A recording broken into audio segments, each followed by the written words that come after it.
स्वागत है दोस्तों आप सभी लोगों का आपके अपने इस यूट्यूब चैनल रेडियोलॉजी स्कूल पे। दोस्तों ये बॉडी टिश्यू का दूसरा वीडियो होने वाला है। एक वीडियो अपलोडेड है, जाकर के उसको देख सकते हैं, जिसमें हम लोग एपिथेलियल टिश्यू को देखे हैं, जाने हैं। इसमें हम लोग बाकी के 3 टिश्यू को देखेंगे, उसको जानेंगे। पहला हो जाएगा आपका कनेक्टिव टिश्यू, दूसरा हो जाएगा मसल टिश्यू और तीसरा हो जाएगा आपका नर्वस या न्यूरल टिश्यू। इन 3 टिश्यू पे हम लोग बात करेंगे। बाकी के एक ऑलरेडी अपलोडेड है। ये जो सीरीज चल रहा है आप लोगों का, आप सब लोगों को पता भी होगा, लेकिन जो लोग नए हैं उनको बता दूं, ये एनाटॉमी एंड फिजियोलॉजी का सीरीज चल रहा है। पूरा प्लेलिस्ट आप सेव कर लीजिए, सारे वीडियोज इसी में अपलोडेड होते हैं। अगर आप नए हैं तो चैनल को सब्सक्राइब कर लीजिए, दोस्तों के साथ शेयर कर दीजिए, लास्ट तक देखिए, वीडियो अच्छा लगेगा तो लाइक कर दीजिएगा। तो बढ़ते हैं हम आगे। ये कनेक्टिव टिश्यू जिसपे आज हम लोग बात करेंगे, उसके बाद फिर आएगा हमारा कनेक्टिव टिश्यू के बाद हम लोग देखेंगे मसल टिश्यू, उसके बाद फिर हम लोग बात करेंगे किस पे, न्यूरल और नर्वस टिश्यू पे। तो इस तरीके का आपका पीपीटी और नोट्स होने वाला है। सारा जो भी पीपीटी और नोट्स है इसी तरीके के फॉर्मेट्स में होता है। आप उसको, अगर आप नोट्स चाहते हैं, ये पीडीएफ चाहते हैं, तो आप टेलीग्राम को ज्वाइन कर लीजिएगा, वहां पे आपको मिल जाएगा ये चीज। तो जो कनेक्टिव टिश्यू है हमारे बॉडी में अबंडेंट है, यानी सबसे ज्यादा टिश्यू हमारे बॉडी में कौन सा है, कनेक्टिव टिश्यू है। ठीक है, ये आप ब्लड देख रहे हैं, ये जो बोन देख रहे हैं, ये भी कनेक्टिव टिश्यू का ही पार्ट है। अकर थ्रू आउट द बॉडी, ये हमारे पूरे बॉडी में फैला होता है कनेक्टिव टिश्यू। वैसे तो सारे ही टिश्यू हमारे पूरे बॉडी में फैला होता है, लेकिन ये टिश्यू खास करके ये कनेक्ट करवाने की कोशिश करता है। ठीक है, it's cell can be reproduce slowly. इसके जो सेल होंगे यानी कनेक्टिव टिश्यू जिस सेल से मिलकर के बनते हैं, वो स्लोली रिप्रोड्यूस करेगा। देन एपिथेलियल टिश्यू बहुत ज्यादा रेपिडली जो है रिप्रोड्यूस करता है और चीजों को रिपेयर करने में, रिप्लेस करने में हेल्प करता है। जैसे जो पार्ट इंजर्ड हो गया उसको क्या करता है, रिप्लेस कर देता है, रिपेयर कर देता है। तो उसको बहुत ज्यादा रेपिडली रिप्रोडक्शन करने की जरूरत भी है। पर यहाँ पे जो ये आपका कनेक्टिव टिश्यू है, ये इतना ज्यादा रेपिडली रिप्रोडक्शन नहीं होता है इस सेल का। अब आप ये देख रहे हैं फिगर, ये जो ब्लड है आपका कनेक्टिव टिश्यू है, लूज कनेक्टिव टिश्यू हो गया, एडिपोज कनेक्टिव टिश्यू हो गया, कार्टिलेज कनेक्टिव टिश्यू है, बोन कनेक्टिव टिश्यू है एंड डेंस कनेक्टिव टिश्यू। अलग अलग ये टिश्यू है, कनेक्टिव टिश्यू के अलग अलग पार्ट्स हैं, यानी अलग अलग एग्जाम्पल दिए हुए हैं। आप देख सकते हैं इस तरीके से होता है आपका। इसी में हम लोग हर एक चीज को देखेंगे। ठीक है, अब इतने सारे कनेक्टिव टिश्यू है, अलग अलग अरेंजमेंट के, अलग अलग टाइप्स के, तो उसके काम क्या है, वर्क वर्क क्या है, फंक्शन क्या है। फंक्शन ऑफ कनेक्टिव टिश्यू क्या क्या है, तो सबसे पहला ये सपोर्ट प्रोवाइड करता है बॉडी को और बॉडी के ऑर्गन को। उसके बाद फिर उसको सेफ रखने का भी कोशिश करता है, कनेक्ट करवाता है एक ऑर्गन को दूसरे ऑर्गन से, एक टिश्यू को दूसरे टिश्यू से। और ये पूरे बॉडी का फ्रेमवर्क यानी फ्रेम तैयार करता है, ढांचा बनाता है। जैसे एक बोन है तो स्केलेटन बोन पूरे बॉडी के उसके फ्रेम को तैयार करता है, ढांचा बनाता है। और ये बोन जो है, बोन भी एक आपका कनेक्टिव टिश्यू है, तो ये उसके फंक्शन हो गए। टाइप ऑफ कनेक्टिव टिश्यू की बात करें तो उसमें हो सकता है आपका, एक तो लूज कनेक्टिव टिश्यू होगा, दूसरा डेंस कनेक्टिव टिश्यू और तीसरा स्पेशलाइज्ड कनेक्टिव टिश्यू। तो जो आपका लूज कनेक्टिव टिश्यू है, उसके जो सेल्स होंगे, आपको पता है कि जो टिश्यू कैसे बनता है, सेल को जो है एग्रीगेट करके, इंटरेक्ट करके, ऐसे ऐसे करके, तो इसके बीच में देख रहे हैं आप स्पेस पहुंच जाता है, यानी ये जो होगा लूजली पैक होगा, इसलिए इसका नाम क्या पड़ा है, loose connective tissue. Cells and fibres loosely packed, किसके, लूज कनेक्टिव टिश्यू के। उसके एग्जांपल क्या हो गया आपका, areolar tissue and adipose tissue. ये होता कहाँ पे है, तो जो आपका स्किन है ना, उसके जस्ट नीचे होता है। ये मान लेते हैं स्किन है, एपिथेलियल टिश्यू, और उसके जस्ट नीचे आपका एरियोलर और एडिपोज हो सकता है। ये काम क्या करता है, तो सपोर्ट प्रोवाइड करता है, किसको, एपिथेलियल टिश्यू को। ये जो आपका एरियोलर और एडिपोज टिश्यू है, ये क्या करता है, एपिथेलियल टिश्यू को सपोर्ट प्रोवाइड करता है। और इसमें से जो आपका एडिपोज है, ये क्या करेगा, फैट स्टोर का काम करेगा, फैट स्टोर। बॉडी के जो फैट्स होते हैं उसको स्टोर करने का क्या काम करेगा, कौन करेगा, एडिपोज करेगा। ठीक है, उसके बाद अगर हम लोग डेंस कनेक्टिव टिश्यू की बात करें, तो डेंस कनेक्टिव टिश्यू में 2 पार्ट्स हो जाते हैं। पहला तो आपका डेंस रेगुलर कनेक्टिव टिश्यू और दूसरा हो जाएगा डेंस इरेगुलर कनेक्टिव टिश्यू। अब जो रेगुलर कनेक्टिव टिश्यू है, उसके एग्जाम्पल में आपके हो जाएंगे क्या, टेंडन, टेंडन एंड लिगामेंट। ठीक है, ये दोनों किसके एग्जांपल है, डेंस रेगुलर कनेक्टिव टिश्यू के एग्जांपल है। उसके बाद जो आपका डेंस रेगुलर कनेक्टिव टिश्यू में सबसे ज्यादा क्या पाया जाता है, आपका कोलेजन फाइबर प्रेजेंट रहेगा रो में। ये रेगुलर का मतलब होता है कि जो आपका कोलेजन फाइबर का अरेंजमेंट होता है, ये बिल्कुल रो में होगा, पैरेलल रो में होगा, इसलिए ये रेगुलर हो गया। और जिसमें कोलेजन फाइबर रेगुलर ना होकर के इरेगुलर अरेंजमेंट ऐसे दिखाएगा, वो हो जाएगा आपका irregular dense irregular connective tissue. और ये आपका प्रेजेंट कहाँ पे रहेगा, स्किन में प्रेजेंट रहता है, कौन सा, डेंस इरेगुलर कनेक्टिव टिश्यू। अब अगर स्पेशलाइज्ड कनेक्टिव टिश्यू के ऊपर बात कर ले तो उसके अलग अलग पार्ट्स हो जाते हैं, जैसे कि ब्लड हो गया, बोन हो गया आपका, कार्टिलेज हो गया एंड ब्लड हो गया। तो बोन के ऊपर बात कर लेते हैं। बोन क्या हो सकता है, हार्ड होगा और नॉन पेलिएबल होगा, यानी जो है आपका ये तो हार्ड होगा ही होगा, लेकिन ये दबने वाला नहीं होगा, बोन दबेगा नहीं। बोन रिच होगा किसमें, कैल्शियम सॉल्ट्स में एंड कोलेजन फाइबर में, ठीक है। बोन जिस सेल से मिलकर के बनते हैं, उस सेल, बोन टिश्यू जिस सेल से मिलकर के बनता है उसका नाम क्या है आपका, ओस्टियोसाइट, ठीक है। यहीं पे अगर बात कर ले कार्टिलेज का, तो कार्टिलेज सॉलिड होगा, देखिए यहाँ पे दोनों में डिफरेंस है, ये हार्ड होगा, ये सॉलिड होगा।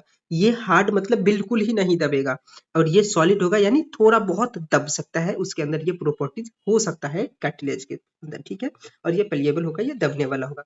अब इसके जो सेल्स होते हैं, कार्टिलेज टिश्यू के जो सेल्स होते हैं, उसको कॉन्ड्रोसाइट्स बोलते हैं, ठीक है। और ये प्रेजेंट कहाँ रहेगा, टिप ऑफ नोज पे एंड ऑटर ईयर ज्वाइंट पे, जो आपका ईयर ज्वाइंट होगा ऑटर, वहां पे क्या होगा, कार्टिलेज प्रेजेंट होगा। अब उसके बाद है आपका ब्लड। तो ब्लड की बात हम लोग थोड़ा सा नीचे कर लेते हैं, क्योंकि ब्लड को थोड़ा डिटेल में पढ़ना है।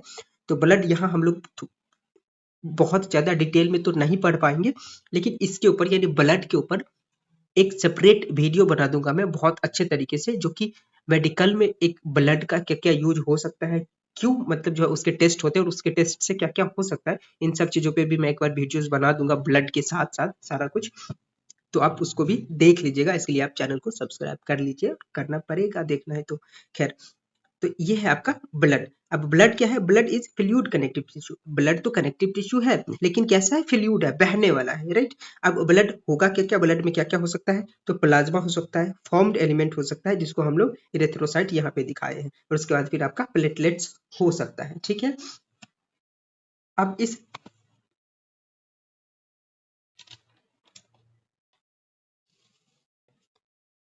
अब यहाँ पे देखिए आप, जो प्लाज्मा है उस प्लाज्मा में क्या क्या हो सकता है, ये plasma, formed element and platelets, ये तीनों मिला करके ब्लड का निर्माण करता है, ठीक है। ये तीनों ब्लड के पार्ट्स हैं। लेकिन एक प्लाज्मा में क्या क्या हो सकता है, ब्लड में क्या होगा, प्लाज्मा होगा। प्लाज्मा कितने अमाउंट में हो सकता है, 50 to 55% ब्लड में प्लाज्मा होगा, 45% फॉर्म्ड एलिमेंट होगा, और बाकी के जो बच गए वो क्या होगा आपका, प्लेटलेट्स होगा, ठीक है।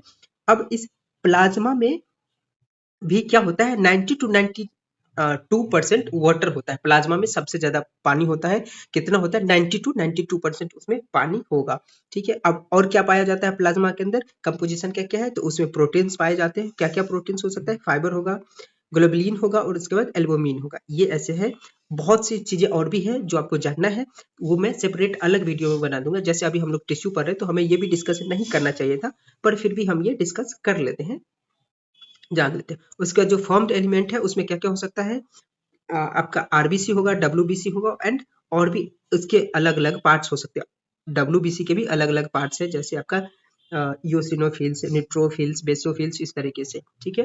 तो उसको भी हम लोग बाद में डिस्कस करेंगे, जब इसको डिस्कस करेंगे। तो उसके बाद फिर आपका तीसरा क्या होगा, उसमें प्लेटलेट्स। प्लेटलेट्स का काम क्या है एक्चुअली, तो coagulation and clotting, blood clotting. जैसे मान लीजिए कहीं आप इंजर्ड हो गए, कुछ कट लग गया, और वहां से क्या होता है, एकदम से अचानक ब्लड बाहर आने लग जाता है, तो उसको क्लोट करने का कौन काम करता है, प्लेटलेट्स। और ये भी होता है कि ब्लड कुछ देर बाहर आया, उसके बाद फिर रुक जाता है अपने आप ही, तो वो ब्लड क्लोट हो जाता है, ठीक है, कोगुलेट कर जाता है।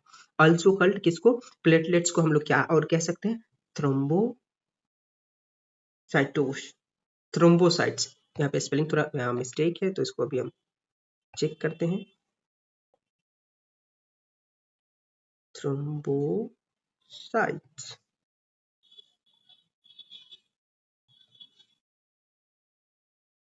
ठीक है। उसके बाद फिर आपका है मसल्स टिश्यू अगला। तो अभी हम लोग इस पे डिस्कस कर लेते हैं थोड़ा सा, उसके बाद फिर आपका थोड़ा नर्वस बच जाएगा, और ये कंप्लीट हो जाएगा हमारा क्या, बॉडी टिश्यू।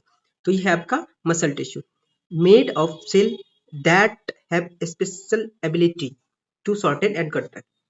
ये मसल ऐसे सेल से बनते हैं जिसके पास स्पेशल एबिलिटी हो, किस चीज का, शॉर्टन करने का और कंट्रैक्ट करने का, यानी सिकुड़ने का और फैलने का, ठीक है।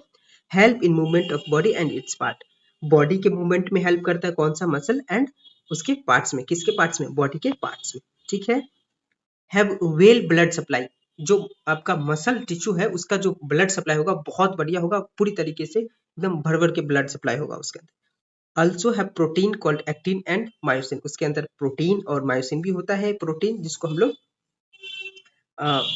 जो है मसल्स प्रोटीन कह सकते हैं, जिसका अलग अलग नाम दिया गया है एक्टिन एंड मायोसिन। अब एक्टिन को देख लेते हैं, तो एक्टिन कैसा कैसा होता है?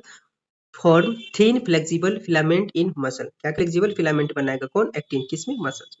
उसके बाद मायोसिन क्या करेगा? फॉर्म थिक रिजिड फिलामेंट, यानी फिलामेंट को हम लोग क्या कह सकते हैं? मसल्स फाइबर, ठीक है। और इसी मसल्स फाइबर से पूरे मसल्स टिश्यू का निर्माण होता है, पूरे मसल टिश्यू बनते हैं। उसका टाइप ऑफ मसल्स के सेल्स की बात कर लिया, टिश्यू की बात कर ले, तो हो गया आपका स्केलेटल मसल्स, इसके बाद smooth muscles, cardiac muscles. Skeletal muscles कहाँ कहाँ पाया जाएगा और ये इसके प्रॉपर्टीज क्या क्या हो सकते हैं? तो सबसे पहला कंट्रोल, अंडर कंट्रोल यानी वॉलेंट्री होगा, जब हम चाहेंगे तब वो हिलेगा, जब नहीं चाहेंगे तब नहीं हिलेगा, ये हमारे कंट्रोल में। और क्या हो सकता है? मल्टी न्यूक्लिएटेड होगा, और क्या होगा? स्ट्राइएटेड होगा, ठीक है। जो आपका स्मूथ मसल है ये क्या होगा? सिंगल न्यूक्लियस होगा उसके अंदर एट द सेंटर। अब इसको स्मूथ मसल्स का जो सेल होगा उसके सेंटर पे सिंगल न्यूक्लियस होगा, और ये इनवॉलेंट्री होता है, हमारे कंट्रोल में नहीं होगा। अब ये पाया कहाँ जाएगा? मैं नीचे अभी दिखाता हूँ मसल्स भी और उसके बाद उसके एग्जाम्पल भी। इसके बाद कार्डियक मसल्स ब्रांच होता है, हैव इंटरकैलेटेड डिस्क, ये जैसे ब्रांच होगा ऐसे ब्रांच निकलेगा इस तरीके से, फिर यहाँ होगा, फिर यहाँ होगा, फिर यहाँ होगा, ऐसे जुड़ेगा। तो इस सब को ज्वाइन करने के लिए क्या होता है? इंटरकैलेटेड डिस्क होता है। ये भी इनवॉलेंट्री होता है, हमारे कंट्रोल में नहीं होता है। अब इसका एग्जांपल देख लीजिए, ये कार्डियक मसल्स है, ये हार्ट में पाया जाता है। ये हो गया आपका स्केलेटन मसल्स, ये हो गया बाइसेप्स में पाया जाता है, और ये हो गया आपके स्मूथ मसल्स, ये पाया जाता है blood vessels, stomach and intestine, ठीक है। उसके बाद फिर आपका हो गया ये neural and nervous tissue, found in brain, spinal codes and nerves, ठीक है। कहाँ कहाँ पाया जाएगा? ब्रेन में, स्पाइनल कोड्स में एंड नर्व्स में। Responsible for coordinating and controlling, किस चीज के लिए? बॉडी पार्ट्स को, बॉडी टिश्यू को, बॉडी सिस्टम को कोऑर्डिनेट करने में और कंट्रोल करने के लिए रिस्पॉन्सिबल होता है। Cells of this tissue generate electrical impulse. अब इस सेल्स, जो ये टिश्यू है आपका नर्वस टिश्यू, उसके जो सेल्स होंगे ये क्या करेंगे?